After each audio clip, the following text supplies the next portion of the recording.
Hi to all viewers, welcome back to my channel cutie చిట్తల్లి. Please do subscribe to my channel and like our videos. ఈరోజు మళ్ళీ ఒక మంచి cooking వీడియోతో మీ ముందుకైతే వచ్చేసాను. Let's get watch it. అదేంటంటే మిల్లెట్ ఇడ్లీ.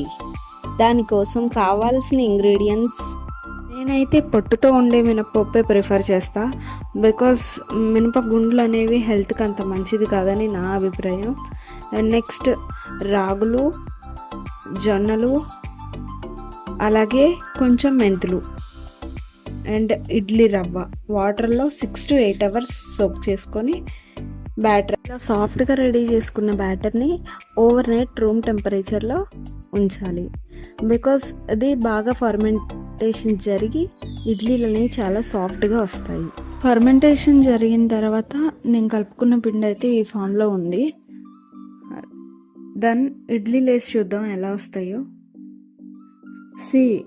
మీరు చూసినట్టయితే ఇడ్లీలు కూడా చాలా బాగా వచ్చాయి అండ్ టేస్ట్ కూడా చాలా సాఫ్ట్గా అండ్ టేస్టీగా అయితే ఉన్నాయి.